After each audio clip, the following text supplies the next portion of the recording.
কোন কোন চ্যাপ্টারগুলো একটু বেশি গুরুত্ব দিতে হবে, কোন কোন চ্যাপ্টারগুলো থেকে কোন কোন প্রশ্নগুলো করলে তোমরা অনায়াসে কমন পাবে। আমি কথা দিচ্ছি, আগের বছরও বলে গেছিলাম, যা যা বলেছি তাই তাই এসে তোমরা সবাই মিলিয়ে। ছাত্রছাত্রীদের এই সময় দুশ্চিন্তার দুটো সাবজেক্ট, এক ভৌত বিজ্ঞান, আরো একটা বিষয় অঙ্ক। সাবজেক্ট এক্সপার্ট তোমরা পেয়েছো, প্রসূন স্যারকে তোমরা নিশ্চয়ই অনেকে চেনো। প্রত্যেক বছর তোমাদের জন্য এই রাত্রিবেলা জেগে স্যার ভিডিও তৈরি করেন, সারা বাংলার ছেলেমেয়েরা উপকৃত হয়। টেস্ট পরীক্ষায় স্যার নিজে দেখিয়েছেন শুধু আমাদের লোকাল স্কুলগুলো নয়, পশ্চিমবঙ্গের অলিতে গলিতে যত বিদ্যালয় রয়েছে সেখানে একটাও কোশ্চেন স্যারের কমনের বাইরে যায়নি। অনেকেই বলতে পারে যে ম্যাথ কমন হয় না, কিন্তু যে ছেলেটি টেনশন করছে, যার সাজেশনের প্রয়োজন, তার জন্য আমরা ভাববো। আমরা শুধু ভালোদের জন্য নয়, প্রত্যেকের জন্য। আর শুধু কথায় নয়, কাজও আজকে হবে যে অঙ্কেও 80 পাওয়া যায়। সারা বছর প্রস্তুতি নেওনি, টেনশন কিসের? স্যারের পুরো ভিডিওটা দেখো। আর স্যারের চ্যানেল তোমরা অবশ্যই ফলো করবে, পিডি স্টাডি সেন্টার। ডেসক্রিপশন এবং কমেন্টে পিন করা থাকবে লিঙ্কটা, অবশ্যই কিন্তু দেখো। আজকের ভিডিও তোমরা যেটা দেখতে পাবে সেটা হচ্ছে, সারা বছর কিছু অঙ্ক করেছি, কিছু অঙ্ক করিনি, এখনো বহুত দুশ্চিন্তা, কিছু বুঝতে পারছি না কি করব, কোনটা না করব। টেস্ট পেপার প্রচুর ঘেটেছি, কিছু বুঝতে পারছি না। বাট একটা কথা তোমাদেরকে আমি বলি, যারা গণিত প্রকাশ বইকে ভালোভাবে প্র্যাকটিস করেছে তাদের কিন্তু দুশ্চিন্তাটা অনেকটাই কেটে যাবে। কিন্তু গণিত প্রকাশ বইয়ের কোন কোন অঙ্কগুলো আমাদেরকে করতে হবে সেটা নিয়েই কিন্তু আমাদের আজকের ভিডিও। আমি কথা দিচ্ছি, গুনে গুনে আমি তোমাদেরকে দেখাবো যারা সারা বছর কিছু অঙ্ক করলো না, শেষের কয়েকটা সাজেশন করেই কিন্তু 80 নাম্বার কিন্তু অনায়াসে তুলে নিতে পারবে। তোমরা জাস্ট যে অঙ্কগুলো আমি তোমাদেরকে বলছি সেই অঙ্কগুলোকে বারংবার করে কিন্তু প্র্যাকটিস করে যাও। এই অঙ্কগুলো আগেই বলে দিই, আমার চ্যানেলে কিন্তু আবার আমি এগুলো সলভ দেব, তাই তোমাদের যাদের মনে হচ্ছে এদের সলভটা নিয়েও সমস্যা, তোমরা কিন্তু একবার হলেও ঘুরে আসতে পারো। এবার একটু বলি তোমাদের কোন কোন চ্যাপ্টারগুলো একটু বেশি গুরুত্ব দিতে হবে, কোন কোন চ্যাপ্টারগুলো থেকে কোন কোন প্রশ্নগুলো করলে তোমরা অনায়াসে কমন পাবে। আমি কথা দিচ্ছি, আগের বছরও বলে গেছিলাম, যা যা বলেছি তাই তাই এসে তোমরা সবাই মিলিয়ে নিও। এবছরে কিন্তু তার ব্যতিক্রম হবে না। তো তোমাদের জন্য কিন্তু আমি একটা নোট ডাউন করেই নিয়ে এসেছি। দেখো, প্রথমে আমি তোমাদেরকে একটু বলি যে আমরা যে 80 নাম্বার পাবো বলে যে আশাটা রাখছি, সেটার মধ্যে তাহলে প্রথমে আমাদের কোনটাকে বেশি গুরুত্ব দিতে হবে সেটা একটু তোমাদেরকে বলি।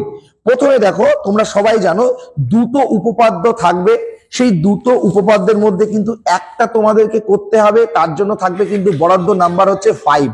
তো এই 5 নাম্বারের জন্য তোমরা কোন কোন উপপাদ্য এবছর অর্থাৎ 2025-এ করে গেলে কমন পাবে, শুধু সেটা একটু শুনে নাও। বইটা খুলে নাও, চট করে লাল লাল করে দাগিয়ে নাও, ভেরি ভেরি ইম্পর্টেন্স দিয়ে নাও। আর তার পাশে লিখে রাখো এফএল, অর্থাৎ ফ্রেন্ডলি লার্নিং যে তোমরা কোড, সেই কোডটা ইউজ করো, বুঝতে পারবে যে এই চ্যানেল থেকে কিন্তু এটা দেওয়া হয়েছে। প্রথম দেখো, পিথাগোরাসের উপপাদ্য, তোমাদের উপপাদ্য 49 যেটা আছে পিথাগোরাসের উপপাদ্য, এবছর মানে একদম হাই লেভেলে রয়েছে, একদম কমনের তুঙ্গে রয়েছে, শীর্ষে রয়েছে পিথাগোরাসের উপপাদ্য, দেখে যেও। উপপাদ্য 2, মানে যেটাকে আমি 2 নম্বর পজিশনে রেখেছি, সেটা হচ্ছে উপপাদ্য নাম্বার 48। কি আছে একটু বলি, যে কোনো সমকোণী ত্রিভুজের সমকোণিক বিন্দু থেকে অতিভুজের উপর লম্ব অঙ্কন করলে ওই লম্বের উভয় পার্শ্বস্থিত ত্রিভুজদ্বয় সদৃশ এবং ওই ত্রিভুজগুলি প্রত্যেকে মূল ত্রিভুজের সাথে কিন্তু সদৃশ, অর্থাৎ উপপাদ্য 48 ভালো করে দেখে যাচ্ছ। এরপর আমি 3 নম্বর পজিশনে যাকে রেখেছি সেটা হচ্ছে বৃত্তস্থ চতুর্ভুজের বিপরীত কোণগুলো পরস্পর সম্পূরক। এটা অলরেডি কিন্তু এর আগের 2 বছর টানা এসছে, এবছর আমি এটাকে 3rd পজিশনে রেখেছি। এবং যারা মনে করছে না আরেকটা করে যাব, 4টে করে যাব, তাদের জন্য পেজ নাম্বার 223-এর 34টা করে যাও। তাহলে তোমাদের জন্য আমি 4টে উপপাদ্য রেখেছি। যারা একদমই ফাঁকি মেরেছো, যাদের শেষ মুহূর্তে আর কিছু করার নেই, তারা অনলি 2টো দেখে যেও, উপপাদ্য 49, উপপাদ্য 48। চলে আসি এবার সম্পাদ্যে। তাহলে তোমাদের 5 নম্বর এখান থেকে আমরা কিন্তু বলে দিলাম। এবার সম্পাদ্যে তোমাদের 2টো থাকবে, যে কোনো একটা সম্পাদ্য করতে হবে। আমি কথা দিচ্ছি, এবছর মধ্য সমানুপাতি নির্ণয়, অর্থাৎ √21, √33, √17, √23 এইগুলোর মান নির্ণয় করতে এবছর দেবে দেবে দেবে, কেউ আটকাতে পারবে না। অর্থাৎ মধ্য সমানুপাতি এবার চলেই এসছে, একটা করতে পারলেই 5 নাম্বার। আর তার সাথে একটু অন্তবৃত্তটা দেখে যাবে, কমন এখান থেকে আসবে, কেউ আটকাতে পারবে না। নেক্সট প্রয়োগ, যে প্রয়োগের কমন দিতে গিয়ে সবাই হিমশিম খেয়ে যায়, আমি আগের বছরও প্রয়োগ যেটা দিয়েছি সেটাই এসছে, মিলিয়ে নিও। এবছরও তার ব্যতিক্রম হবে না, তোমরা প্রয়োগ করে যাবে। কোনটা কোনটা একটু বলি। দুটো প্রয়োগ থাকবে, যে কোনো একটা করতে হবে। 3 নাম্বার প্রয়োগ কিন্তু কমন আসে না সবাই বলে, বাট এবছর প্রয়োগ কিন্তু যদি কমন আসে, আমার যেটা দেবো সেটা কমেন্ট সেকশনে এসে কিন্তু অবশ্যই কমেন্ট করে যেতে হবে। পেজ নাম্বার 252 প্রয়োগ 18টা করে যেতে হবে। মোস্ট ইম্পর্টেন্ট ফ্যাবুলাস একটা প্রয়োগ আছে, ট্রিপল স্টার মার্ক কোয়েশ্চেন আছে, এটা তোমরা এটা দেখে যাবে। 252 প্রয়োগ নাম্বার কিন্তু 18। এরপর যেটা তোমরা দেখে যাবে সেটা হলো যে পেজ নাম্বার 129-এর উপপাদ্য বলে আছে ওটা, বাট ওটাই প্রয়োগ হয়ে আসবে, সেটা হচ্ছে 35। আমি তোমাদের জন্য বোর্ডে একটুখানি লিখে দিই, তোমরা একটু দেখে নাও। তোমরা প্রয়োগ যেটা করে যাচ্ছ পেজ নাম্বার 252, তোমরা যেটা করে যাচ্ছ সেটা হচ্ছে প্রয়োগ 18 করে যাচ্ছ তোমরা। আর তোমরা করে যাচ্ছ পেজ নাম্বার 129-এর উপপাদ্য 35টা দেখে যাচ্ছ, 35। নেক্সট দেখে যাচ্ছ পেজ নাম্বার 132-এর তোমরা দেখে যাচ্ছ প্রয়োগ 12 নাম্বার প্রয়োগটা দেখে যাচ্ছ। জাস্ট এই 3টে দেখে যাও। সবাই তো বলে কমন আসে না, জাস্ট এই 3টে দেখে যাও। সারা বছর তো আমরা কিছুই করিনি, যারা আজকের ভিডিওটা দেখছি মনে করো, তাদের নেই মামার থেকে কানা মামা, অন্তত কিছু তো করে পরীক্ষার হলে যাবো, বাস এইটা করে যাও। নেক্সট পাটিগণিত, খুব ইম্পর্টেন্স কিন্তু। পাটিগণিত তোমাদের দুটো থাকবে, এক পিস করতে হবে 5টা নাম্বার। আগের বছর সরল সুদ কষা থেকে কিন্তু চলে এসছে, এবছর তোমাদের জন্য আমি যেটা রেখেছি সেটা কিন্তু ভালো করে দেখবে। পেজ নাম্বার 113-তে চলে যাও, ডাইরেক্ট একদম চলে যাও। পেজ নাম্বার 113-তে চলে যাও। 113 পেজে তোমরা দেখে যাচ্ছ 12 দাগ, 18 দাগ, 22 দাগ, 25 দাগ, স্টার মার্কিং থাকছে আরো একবার। এবার চলে যাও পেজ নাম্বার 117-তে চলে যাও। পেজ নাম্বার 117তে গিয়ে তোমরা 7 দাগ দেখে যাও, 10 দাগ দেখে যাও, 14 আর 15, জাস্ট এই কটা দেখে যাও। যে এই কটার মধ্যে থেকে কিন্তু খুব চান্স কমন, আমি বলছি খুব চান্স, এগুলো দেখে যাবে। আর অংশীদারি কারবার থেকে কোনগুলো দেখে যাবে একটুখানি তোমাদেরকে বলে দিই। অংশীদারি কারবার থেকে তোমরা দেখে যাচ্ছ সেটা হচ্ছে পেজ নাম্বার 203। পেজ নাম্বার 203-এর দেখে যাচ্ছ 3, 7, 8 আর হচ্ছে 10, জাস্ট এই কটা অঙ্ক পাটিগণিত থেকে দেখে যাও। আশা করছি এখান থেকেই কিন্তু তোমরা কমন পাবে। এরপর চলে আসি বীজগণিত। বীজগণিতের কি হয়, কিছু পার্ট থাকে, তোমরা জানো যে একচল বিশিষ্ট দ্বিঘাত সমীকরণ, যেটা তোমাদের গণিত প্রকাশ বইয়ের একদম ফার্স্ট পার্ট, সেটার কিন্তু দুটি প্রশ্ন থাকবে, যে কোনো একটা সলভ করতে হবে 3 নাম্বার। ওই 3 নাম্বারের জন্য তুমি কোন কোনগুলো দেখে যাচ্ছ একটুখানি দেখো। বীজগণিতের জন্য আমরা এখানে যদি লিখে রাখি বীজগণিত, তাহলে বীজগণিতের জন্য তোমরা দেখে যাচ্ছ পেজ নাম্বার 11-এর 4 দাগের তোমরা দেখে যাচ্ছ XIII, XV দেখে যাচ্ছ XIX, জাস্ট এই কটা অঙ্ক এখান থেকে দেখে যাচ্ছ। নেক্সট পেজ নাম্বার 13 থেকে তোমরা দেখে যাচ্ছে 13, তোমরা দেখে যাও মাত্র 1, 3 আর 6 দাগ দেখে যাও, এসে যাবে, এর মধ্যে আসবে। আর এরপরে যেটা তোমাদেরকে আমি বলবো, পেজ নাম্বার 22-এ চলে যাও। পেজ নাম্বার 22 থেকে তোমরা 3-এর যে পার্টটা আছে তার VI আর VIIটা জাস্ট দেখে যাও, ব্যাস। আর পেজ নাম্বার 29-এর একদম একটা অঙ্ক দেখে যাবে, সেটা হচ্ছে 9 দাগ, আর লাগবে না এখান থেকে।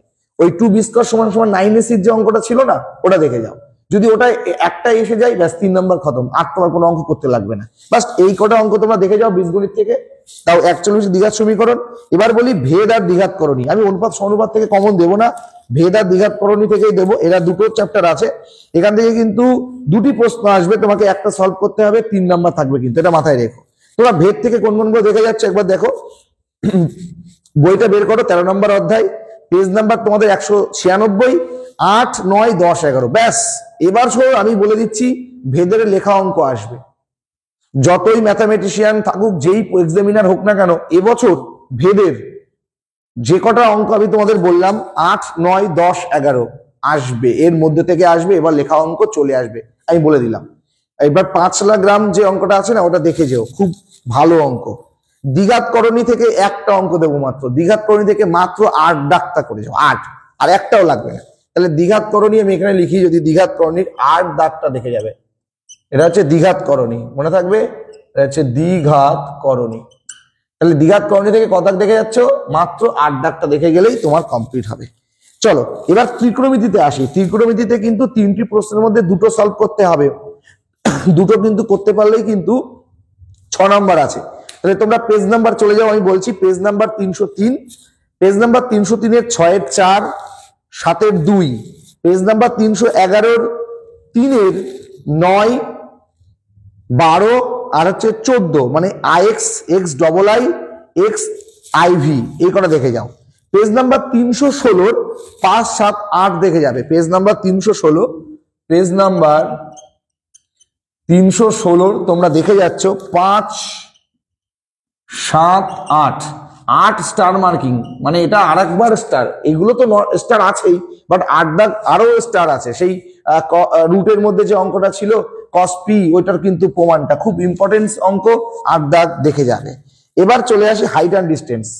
আমি ভাবতে তোমাদের অবাক লাগবে যে টেস্টে আমি এবছর একটা প্রশ্ন করে আমার ছেলে মেয়েদের পরীক্ষা নিয়েছিলাম অফলাইন বেসে, হুবহু দাগ নাম্বার পর্যন্ত কমন এসছে, একটা দুটো স্কুল না, অনেক স্কুল। স্যারকে আমি দেখিয়েছি, তোমাদের ফ্রেন্ডলি লার্নিং এর স্যারকে, স্যারও দেখে কিন্তু মানে বিস্মিত হয়েছে প্রথমে, এটা কি করে সম্ভব, বাট এটা সম্ভব, অঙ্ক কমন আসে। তোমরা যারা করছো না সারা বছর, তাদের জন্য তো কেউ না কেউ ভাববে, ভাবো সেটাই আমরা তোমাদের জন্যই ভাবছি। যারা ভালো প্রিপারেশন নিয়েছে তারা কিন্তু এত কমন দেখতে যাবে না, তারা সারা বই করেই যাবে। বাট ভালো ছেলে মেয়েদের সংখ্যাটা যদি গুনি, সেটা কিন্তু খুব সংখ্যায় পাবো না আমরা, আমাদের সবাইকে নিয়েই চলতে হবে, তাই তোমরা এই অঙ্কগুলো করে যাবে। আচ্ছা নেক্সট যেটা বলবো, height and distance. Height and distance থেকে যদি কমন না আসে, আমি সত্যি বলছি আমি এর পরের বছর আর সাজেশন দিতে আসবো না, যদি হাইট অ্যান্ড ডিস্টেন্স থেকে কমন না আসে। না আমি বলে দিলাম, এখন কমন দেবো কমন আসবে না এটা হয় না কি স্যার, তো কমন আসবেই। হাইট অ্যান্ড ডিস্টেন্স থেকে তোমরা এবছর দেখে যাচ্ছ 11 দাগ, 15 দাগ, 19, 20। পাখি ওড়ার যে কেস আছে, আর প্ল্যাটফর্মের উপর থেকে যদি ট্রেনকে আমরা দেখি উত্তর থেকে দক্ষিণ, এই দুটো অঙ্কের মধ্যে এবছর খুব চান্স আছে যে মোহিত সেই মাঠের উপরে একটি পাখিকে দেখলো, ঠিক আছে, ওই পাখি উড়ার কেস। আর এখান থেকে দুটো স্তম্ভের গোড়ার উন্নতি কোণ অবনতি কোণের যে অঙ্কগুলো হয়, এগুলো দেখে যাবে। এবার একটু বলি, পরীক্ষার হলে যদি নাম চেঞ্জ করে দেয়, একটু ডিগ্রি চেঞ্জ করে দেয়, তাহলে কিন্তু ভাববে না যে এটা আনকমন। তোমরা যেভাবে করতে শিখেছো সেইভাবেই করার চেষ্টা করবে, দেখবে মিলে যাবে। সার্ভাইভ করাটাও কিন্তু একটা পড়াশোনার অঙ্গ, তাই সার্ভাইভ করতে হবে। কোনো প্রশ্ন কমন না আসলে সেটা একটু ভাবতে হবে যেটা কিভাবে এসছে। যদি তুমি ওই মুহূর্তে বের করতে পারো, তবেই তুমি জিতে আসতে পারবে, নতুবা তোমাকে হার স্বীকার করতে হবে। তাই করে আসতে হবে, এটুকু মাথায় রাখতে হবে যে আমি করে আসবো। তোমার যতটা বিদ্যা বুদ্ধি আছে সেটাকে প্রয়োগ করতে হবে পরীক্ষার হলে। তাহলে এখান থেকে তুমি 5 নাম্বার পেয়ে গেলে কোথায়, হাইট অ্যান্ড ডিস্টেন্সে। এবার চলে যাই পরিমিতিতে। পরিমিতি তোমাদের আমি এবছর মানে তোমাদের যেটা আয়ত ঘন আছে সেখান থেকে আমি কমন দেব না, আমি দেবো চোঙ, গোলক আর শঙ্কু থেকে। আগেই বলি 3টে প্রশ্ন আসবে, 2টি প্রশ্ন করতে হবে, 4, 4, 8 নাম্বার, এটুকু মাথায় রেখো। তাহলে চোঙের পেজ নাম্বার 146, চোঙের তোমরা দেখে যাবে 9, 10, 15 দাগ আসবে আসবে আসবে, 9, 10, 15 দাগ আসবে। গোলকের 3টে অঙ্ক দেখে যাও, মাত্র 3টে, 8, 9, 14, 8, 9 আর 14 দাগ। শঙ্কু পেজ নাম্বার 227, শঙ্কু থেকে তোমরা দেখে যাবে 6, 8, 11 আর 12। নেক্সট যেটা রয়েছে সেটা হচ্ছে রাশি বিজ্ঞান। রাশি বিজ্ঞান থেকে 3টে প্রশ্নের মধ্যে কিন্তু 2টো করতে হবে, আমি ওজাইবকে বাদ দিলাম। রাশি বিজ্ঞান, স্ট্যাটিস্টিক্স, ওজাইবকে আমি বাদ দিলাম। এখান থেকে দেখো তোমরা যেটা করে যাচ্ছ, পেজ নাম্বার রাশি বিজ্ঞান কিন্তু এটা পেজ নাম্বার 337 প্রয়োগ 8টা করে যাচ্ছ, কিন্তু প্রয়োগ 8 করে যাচ্ছ, প্রয়োগ 8 কিন্তু তোমরা করে যাচ্ছ। স্টার মার্কিং অঙ্ক, মারাত্মক ইম্পর্টেন্স অঙ্ক। এর পরে যেটা আছে পেজ নাম্বার আছে 341, একটু দেখে নিও 341, 10 দাগটা দেখে যাবে, 10 দাগ একদম সরাসরি 10 দাগের অঙ্ক দেখে যাচ্ছ পেজ নাম্বার 341-এ। নেক্সট পেজ নাম্বার 350 দেখে যাচ্ছ, হ্যাঁ 350 পেজ নাম্বার 350-এরও কিন্তু 10 দাগটা দেখে যাবে, 350-এর 10 দাগ। লাস্ট 364 পেজের 8, নাম্বার 8 দাগের অঙ্কটা কিন্তু দেখে যাবে। স্যার আমি এখানে মোটামুটি কোন অঙ্কগুলো করতে হবে সেটা অলরেডি আমার ছেলে মেয়েদের বলে দিয়েছি। একদম, আমিও শুনলাম ওইখানে। তো এবার ব্যাপারটা হচ্ছে এতটা কনফিডেন্সের সঙ্গে যে স্যার বললেন, আমি মাঝে মাঝে অবাক হচ্ছি। স্যার বলছেন যে এই রকম ভাবে কনফিডেন্সের সঙ্গে, এই রকম কনফিডেন্সের সঙ্গে স্যার বলছেন এই অঙ্কগুলো কিন্তু মিস করবে না। যারা ভালোরা তারা তো পুরো বইটাই, পুরো বই ওটা তো কোনো ব্যাপার না। যারা প্রকৃত অর্থে যারা অঙ্ক শেখে তারা তো আর টেনশন করবে না যে কত পাবো না পাবো, তারা তো অঙ্ক পারবেই। কিন্তু আমরা সবাইকে নিয়ে ভাবছি, আমরা পড়াতে গিয়ে দেখেছি এইরকম সংখ্যাটা আরো বেশি। তারা ভয়ে পুরো একদম ভীতস্ত, কি হবে কি হবে। অন্তত কিছু অঙ্ক তো করে তারা যাবে। কনফিডেন্সটা কিন্তু পরীক্ষার হলে একটা মারাত্মক অস্ত্র আমি মনে করি। স্যারের ইউএসপি কিন্তু তোমরা জানো, ফিজিক্স অর্থাৎ ফিজিক্যাল সায়েন্স এবং স্যার তিনটেই অত্যন্ত সমানভাবে ভালো পড়ায়। তো চলো তো স্যার একটু বলি যে আমি ওরা কি করে এবার 80 নাম্বারটা কি করে ওরা পাচ্ছে। আমি এখানে টোটাল যে সাজেশন দিয়েছি তাতে ওরা 51 নাম্বার অ্যান্সার করবে। আচ্ছা, 51 নাম্বার কমন, মানে 51। ব্যাপারটা বোঝার চেষ্টা করি, 51। আচ্ছা, স্কুল থেকে 10, ওটা কিন্তু এখন সর্বনিম্ন 9, আর কমও হয় না। 10 দেবেই, যে ছেলে মেয়ে রেগুলার স্কুলে যায় তাদের 10 দিচ্ছে, তাহলে 10, ওটা 10 দিয়ে দিল। এবার 36 নম্বরের শর্ট, তার মধ্যে কি আমি 20ও পাবো না? অবশ্যই আমি যদি তার মধ্যে শর্ট, তার মধ্যে কিন্তু এমসিকিউ রয়েছে, আচ্ছা, শূন্যস্থান রয়েছে, ট্রু ফলস রয়েছে। আরে ভাই ওগুলো তো এমনি হবে। যারা চেষ্টা একবার করবে, হল কালেকশনও তো 2-1টা হয়, আমরা তো জানি এটা, যে সবার শেষে যদি বসে থাকি ও ট্রু একটা কানে কখন চলে আসবে, মানে ওরা কেউ ছাড়বে না। আমি 36-এর মধ্যে ধরে নিলাম 20। স্যার নাম্বারটা একটু যোগ করেন তো, তাহলে কত হচ্ছে স্যার? 5 4 1 6 2 8 81। তাহলে স্যার আমরা 80 টার্গেট দিয়েছিলাম তো স্যার, একদম। আমরা তো 80+, তাই না? তার মানে আমরা এখানে যদি করি, আমরা 80 ধরি যে 80+, তাই না? তাহলে আমরা কিন্তু এই কটা জাস্ট এখন এই কটা অঙ্ক করেও কিন্তু আমরা 80 কিন্তু পাচ্ছি। তাহলে আমরা কি এইটুকু 51 নাম্বার তুলতে পারবো না? তাহলে সারা বছর করলামটা। এবার এরপরেও বলে রাখি, যদি এই অঙ্কগুলো যেগুলো আমরা দিলাম এটার সলভও আসবে আমার চ্যানেলে, আসবে। যদি তোমাদের প্রয়োজন হয় চ্যানেল ভিজিট করো। তার কারণ অনেকের মনে হচ্ছে স্যার কড়া অঙ্ক বুঝতে পারছি না, অন্তত যদি শেষে, আরে ভাই এই কটা অঙ্ক করিয়ে দেবো, একদিনে একটা ক্লাস নেবো, পুরো অঙ্ক একদিনে করিয়ে দেবো, এইটুকু আমি বলতে পারি। তো যারা যারা মনে হচ্ছে অঙ্কের প্রয়োজন, চলে যাও আমার চ্যানেলে, সেখান থেকে পিডি স্টাডি সেন্টার তোমরা কিন্তু অবশ্যই ফলো করবে, সাবস্ক্রাইব করবে, স্যারকে সাপোর্ট করবে। আর তোমাদের টেনশন আর একটা, ফিজিক্যাল সায়েন্স আমি আছি, নো টেনশন। আমি নেক্সট ভিডিওতে আসবেই তোমাদের ফিজিক্যাল সায়েন্স। এত বেশি ভয় পেও না। ফিজিক্যাল সায়েন্স এর আগের বছরও আমরা প্রচুর কমন এনেছি, কমেন্টে প্রচুর ভালো কমেন্ট এসছে। একটা জিনিস মাথায় রাখতে হবে, এবং লাইফ সায়েন্সের মোস্ট ভিউড ভিডিও ছিল ওই সময় মাধ্যমিকের জন্য প্রচুর ভিউ এসেছিল। আর একটা কথা, ভালো যেমন বাসবে, অনেকে হেটার্স তো থাকবে, আমাদের সবাইকে নিয়েই থাকতে হবে। টাকার হেড থাকলে টেলও থাকবে। তাই অনেকে কমেন্ট করে যায়, তারা হয়তো মাধ্যমিক পরীক্ষার্থীই নাই, যে না একটা গালাগাল দিয়ে চলে গেলাম, বাট এগুলো তো একটা শিক্ষামূলক কথাবার্তা না, যারা শেখার তারা এইগুলো। তাই এবার তোমরা একটা কথা বলি, লাস্ট মুহূর্তে একটা কথা, স্যারকেও একটা কথাই বলবো, যে যারা সারা বছর পড়েনি, অন্তত কিছু করে যেতে হবে, যে এইগুলো করলেই তোমাদের 51 কেউ আটকাতে পারবে না, স্যার জানে। তো আজকের মতো ভিডিও স্যারের নির্দেশ, মানে অনুমতি দিয়ে শেষ করছি। এই অবধি আর ভালো থেকো, আর স্যারকে কিন্তু সাপোর্ট মাস্ট। স্যার আগামী দুটো ভিডিওতে এবং আগামীতে অনেক ভিডিওতেই স্যার থাকবেন। স্যার তোমাদেরকে এত সুন্দর করে বললো, আর এই নাম্বারটুকু যদি পাও, বাবা মায়ের পরিশ্রমটুকু কিন্তু সার্থক হবে। এবং এই অল্প দিনে এটা পসিবল, কারণ nothing is impossible in the world. এই 80 নাম্বার মাকে গিফট করতে পারবে কিনা কমেন্ট সেকশনে জানিও। স্যার ধন্যবাদ। আপনাকেও ধন্যবাদ।